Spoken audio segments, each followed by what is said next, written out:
Now, it's time to talk about one of my favourite subjects, which you might not know is one of my favourite subjects, because I don't talk about it very often. Jeremy Kyle made fun of me once, because he expected me to say no. He said, do you believe in the Loch Ness Monster? And I went, yeah, of course I do. Because, you know, I'm Scottish. I like the idea that there's a monster up there somewhere, lurking in the murky depths of the Loch Ness. And sure enough, this weekend, there was a massive hunt for Nessie. Hundreds of people came from all over the world, including from places like Canada, America, and they all searched for it. And, of course, they didn't find anything. One of the people who was there with them was Charlotte Ivers from the Sunday Times. Charlotte, very good afternoon and welcome back. Thank you for having me. I've just seen your tweet saying that it was 4 years ago that you started here in doing politics for us, and it doesn't seem that long, I must say. I was quite shocked that it was 4 years. I know, well, what a journey I've been on since. We used to sit here and very seriously analyse Prime Minister's questions, and now I'm here to tell you about my hunt for a mysterious Loch Ness Monster. All it proves is that you're a completely versatile journalist and you can basically do anything. So the Sunday Times sent you up to Loch Ness to sort of take part. What was the point of, or when did they all decide that this would be the weekend to do it? Well, this was a deliberately organised search. It's the biggest search in 50 years, and they have new technology they're using. So they had a underwater microphone 60 feet down to pick up any new sounds. Right. Then they also had thermal imaging drones, using both of those at the same time for the first time. And then, as you say as well, a bunch of volunteers just sitting, watching. And the first day you were there was horrible weather, which is quite often the case, wasn't it? It was absolutely blowing a gale and very, very wet.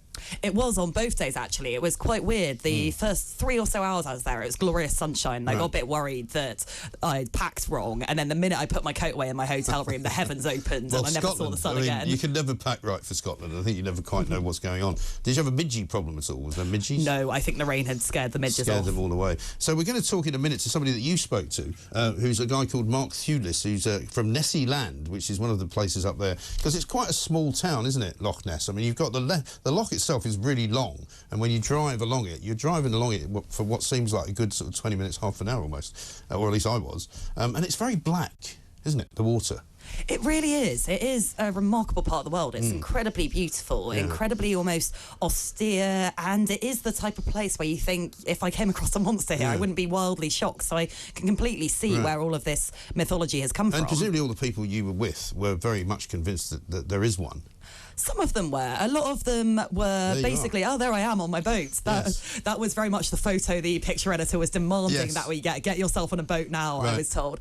But no, I would say there was a bit of a mix. Everyone was fascinated by the loch in some way. They had this sense that there was something in there, but it could be seismic activity, it could be a massive sturgeon, it could be any number of things. But it was just really wonderful, actually, because everyone had this passion for it. Everyone was giving up their time for no benefit, really, apart from just to and the enjoy piece you themselves. wrote kind of captured that love that people have for mystery, that, you know, there's something weird about the thought that there might be a monster, and people really quite like that. And maybe in this day and age of kind of, you know, throw away everything, it's something that people can sort of get into. I think that's true, and it can often feel, can't it, like there are no mysteries left. We all kind of live in this world where we feel like science has explained everything, but actually that's not true, particularly under the water, the depths of the ocean. There are definitely sea monsters. Well, there are. Well, I always make the argument, let's cross now to Mark Thewlis, who's at Nessiland for us. I think we're able to see him in a moment. Now, his story itself is quite interesting, isn't it? Mark, a very good afternoon to you. Welcome.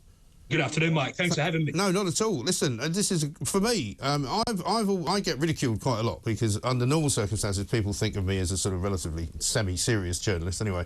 But I believe in the Loch Ness Monster. I, for example, will say to people, well, there is an underground. I think there's an underground channel, is there not, that goes from Loch Ness into the sea.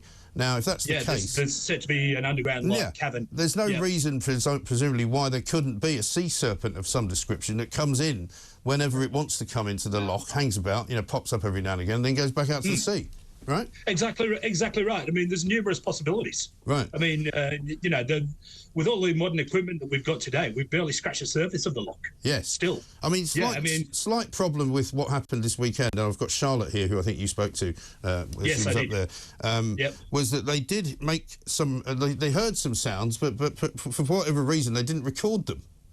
Yeah, they forgot to hit the record button. So you get a job here. There's plenty of people like that here. They did pick up some sounds, Right. That's true. And did you hear those sounds? I wasn't on the search personally. Right. I was busy in Nessiland just talking to people that were on it. Yes. But there were all sorts of people allocated all around the loch, all volunteers and stuff. Right. But the feedback I've heard, you know, was that they did pick up something. Yeah. Okay. And what about yourself? Have you? I mean, you've been there since you went to play at the Rock Festival, I understand. No, I first came to Loch Ness in 2008. I was touring with my then band in the UK. Right. They all went back to the same up here, and I've been coming here periodically since then. Okay. I came in 2011, 2017, January this year, and now here I am working here. So you're going to stay this time? Yes. Excellent. What's Nessiland? Tell us a bit about what's in Nessiland. Nessiland is it's a gift shop / exhibition. Right. There's a exhibition which dates back 60 years and is virtually covers the whole history and enigma of Nessie in photographs, display boards, information, and a documentary film. And what have you got behind you there? You've got a couple of... I've just got a couple of our Nessies that we sell in the shop here. Right. Yeah. Very nice. So, well, and I mean, have you ever met anyone who claims to have seen the monster? I've spoken to people that seen stuff, yeah. Right, what have they seen? I've spoken to people that seen humps. Right. That's just surfaced and then just submerged. Right. I mean, people are still seeing stuff today. Right. You know, they're still seeing like weird activity that's going on in that loch. And to be honest with you, what would they have to gain by making this stuff up? Well, exactly. I mean, this is what I say. I mean, and to those people who discount it altogether, I don't know how they can. I'll just bring Charlotte back into this. I mean, she said some of the people that were up there were just kind of curious and maybe not absolutely certain that there was a monster. But I don't think you can discount it altogether, can you?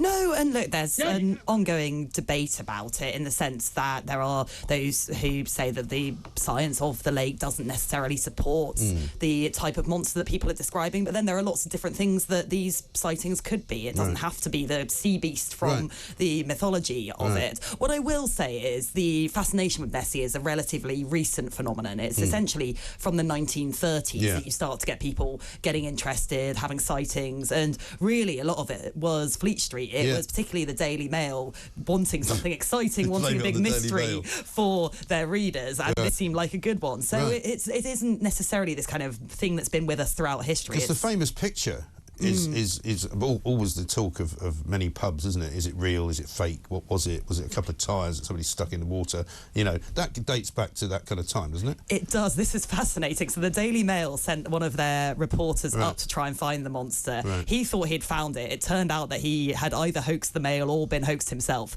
They threw him under a bus and said, he's a clown, we don't want anything to do with him when they found this out. And then he seemed to have got his mates to mock up this picture that the Mail then splashed on their front page. He said, haha, we've got you. But then people say, did his mate actually mock it up? Is the mate lying? So there's wheels within wheels on this stuff. There really are. And Mark, so you're going to hang around, what sort of, when's your sort of peak season? Does it go all year round? Yeah, you do get people visiting Loch Ness all year round. Obviously, peak season is now, and around August, and then it sort of starts to quieten down a bit. But no, people do visit the loch all year round from all over the world, and they can find your shop relatively easily, I presume, your museum. Yeah, can't miss it. It's right at the top of the village of Drumnadrocket. Yeah, it's on a terrace. So Nessiland in big letters. Can't miss it. Beautiful. Are you still in the rock business, or you've given all that up? No. Sort of retired from that years ago. So these days I'm a published author. Oh, good. Well, very nice to see you. Thank you, Mark. Good to talk to you. Nessiland, pay it a visit if you happen to be up there. Charlotte Ivers, thank you very much indeed.